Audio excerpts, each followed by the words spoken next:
Hello and welcome back to another Out of Spec Reviews video. In this video, you already know what we're going to be doing, the 70-mile-per-hour highway efficiency test, but this time on the brand new Hyundai Elantra. This one's in limited trim, and I'll go through the testing procedure, show you around the car, and see how efficient this is on the highway. We're going to first start by filling up the tank completely to full.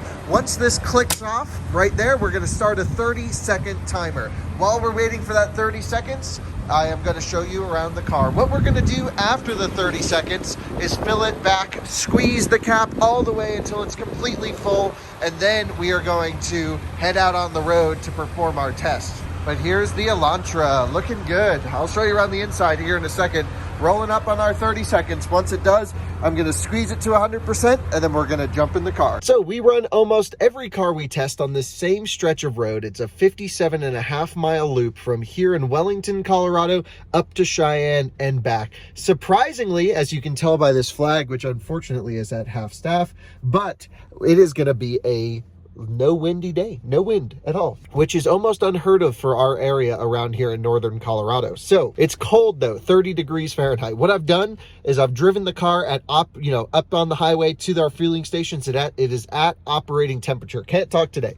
Once we jump on the highway, we're going to set the cruise control to 70 miles per hour. Now I've already confirmed that 70 miles per hour indicated on the speedometer is a true GPS speedometer, accurate 70 miles per hour. Hyundais are always pretty good about this.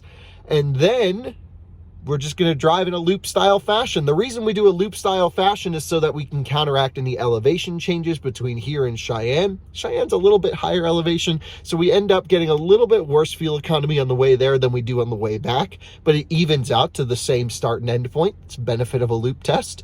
And wind, well, not much of it today, thankfully, but in windy conditions, if we have a tailwind on the way up, we get a headwind on the way back, and it just works out really well. So here in the Hyundai Elantra, this one, again, maxed out, $26,000 sticker on this one, $26,600, but you can buy them for as low as $20,000. There's two different engine choices in this car, three trims, the S, the SE, and the Limited, all have the 1.6 liter, or I should say the 2-liter naturally aspirated 4-cylinder engine, 147 horsepower CVT. That's what's in this car.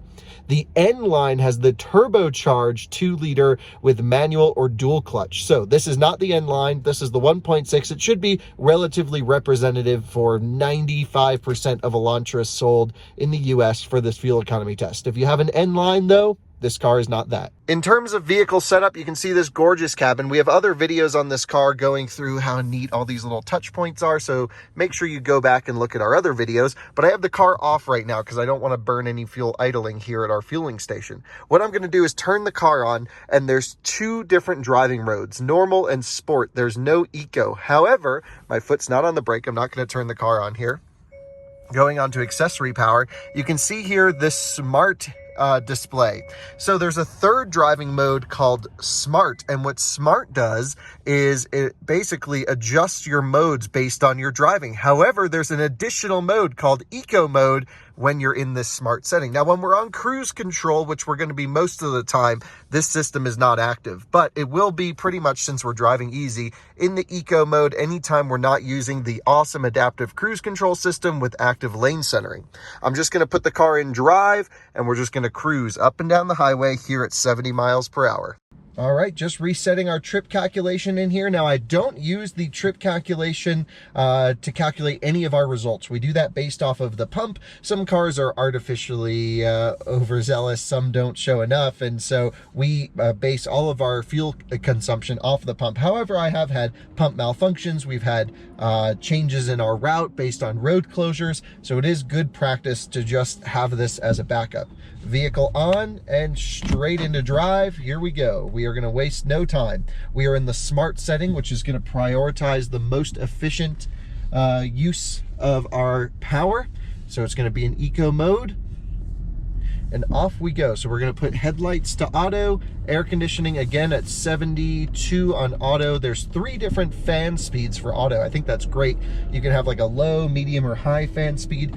We're gonna run low. I always run climate control for our tests, mainly because I'd like to stay warm, but also it's an important part of a car. Very few people will drive their vehicles with climate control off, so it needs to be representative. What we can do though is get the cabins at a nice temperature at the start of the test. So again, driving up here, warmed up the car, got the oil temperature up, everything's at operating temp. Now what we're doing is just cruising gently up. I drive about the same on the on-ramps and the U-turn point in Cheyenne, and this is just to give us a nice even playing field between the cars. Now, I always say this test is not truly scientific. We set the tire pressures to manufacturer rating. We try and, you know, cover all of the conditions possible, and sort of minimize the amount of variables. We don't follow trucks for this reason. You know, occasionally we have to let traffic go by, but for the most part, it is fairly standardized given public road conditions. And yeah, I'm excited to see how the Elantra can do. My personal feeling on this car is very positive. I think there's tons of great technology. It's a pleasant cabin, especially with this gray interior. This one has the sunroof. I really truly like this car quite a bit, and it actually has quite a bit of personality, which you can't say for many much more expensive vehicles that we've been testing recently. So let's jump on the highway here. That guy almost did like a little drift in that service truck. That was pretty awesome. We're gonna try and hit 70 miles an hour by the time we get to the end of the merging lane. It's typically about how I go and get onto the highway, about the speed, but this service truck might get in our way. So no one's coming up around, so we might have to execute a pass immediately. Gentle throttle though, gentle throttle, and we need to be at 70 here, and we're at 70. Great. Cruise control on, locked in at 70 set. Active steering is on. Now I just sit here for like an hour. We're good to go.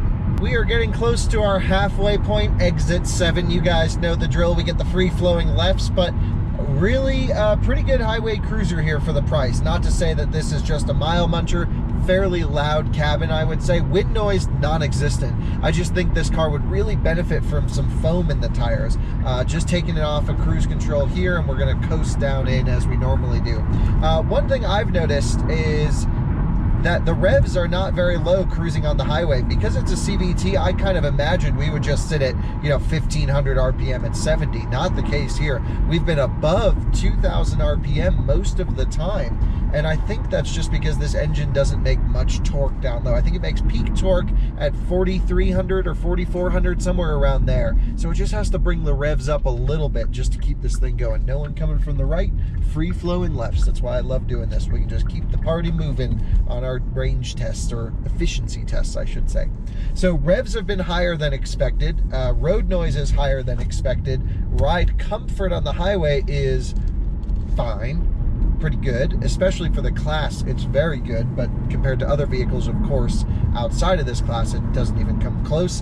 To be expected, but compared to like Corolla or something like that, this is a much more sophisticated vehicle, I think. Much rather have this than one of those personally. So let's go. Got to bring up the speed a little bit. Little detent in the throttle. It might be because we're using the smart setting. It's got to come out of eco. Get us up to speed here at 70. 65, 6, 7, 8, 9, 70. Locked and loaded. Let's just not use this truck for advantage here. Yeah, so really good, great driver assistance features here. This thing just tracks true and straight on driver assistance. No wobbling, no confusion, super solid. No complaints on the highway here. It's pretty comfortable, and looks like we're going to be getting some pretty good numbers by the time we pull in. I also love that I can put the whole display into a driver assistance view so I can see what the car is seeing. Now, this particular system does not do lane changes, nor does it have the really neat feature that more expensive Hyundai Kia products have, which is it shows you in the mirror the camera when you put your turn signal on, so the whole gauge cluster will turn into a video screen of what's on the right side or left side of the car. Honda has this for the right side, and I love that feature, but not here in the Elantra, I guess, and understandably it's to save cost. no 360-degree view camera, just the backup camera. So makes sense, I guess. Let's go cruise back into Colorado, and we'll see how it goes when we pull off the exit in a little bit. We are now coming off 70 miles an hour, pulling off exit 278, and great time. I can't wait to see the results here. I purposely pulled it off the trip computer here, so I don't know what the car did, but man, I'm guessing it's going to be good. Or maybe not, because it did keep the revs still on the way down, which we're at a little bit lower elevation than Cheyenne on the return. Still 22, 23, 2400 RPM. Really spinning this thing quite high for a 70 mile per hour speed, I thought. Yeah, who knows? It also does this thing where it keeps the revs at about 1400 RPM when you let off the throttle, and it just holds it there until you come to a stop. Then it drops to tick over, basically. So yeah, all right, let's go to the same pump we used if available. It looks like it is, and as long as that's still the case, we're going to use the same one, fill it all the way back up, take how many gallons we used, put it into 57.5 miles, which is the exact distance of our round trip, of course, and then we are going to send it into our calculation. Here we go, filling it up. Oh, that might be the earliest cutoff we've seen. So far, the record is actually a competitor for this car in our testing, which is the Nissan Sentra. It might be a little bit smaller than the Elantra here, but the Nissan Sentra SR, I think, did 42 or 43 MPG in our tests, something like this. So we're going to give this 30 seconds, crank it up, and then I'm going to give you the results here in a second. Well, it's time for the results. So let's start with EPA, what this car is rated for. It's rated for 35 combined, which is 31 in the city, 41 on the highway. Big advantage on the highway. So we've just driven 57.5 miles. We have used 1.298 gallons, which equals an MPG rating of 44.29. Hugely impressive number, especially considering the high speeds that we're going. I think you'll find that's a pretty impressive result here for the Elantra. I'm certainly impressed. I think this might be seriously one of the best value cars on the market. Super nice, pleasant place to be. I keep saying that. Beautiful materials, and now we've learned very efficient. So thanks so much for watching another Out of Spec Reviews video. Like if you like these types of MPG videos, and we'll see you on the next one.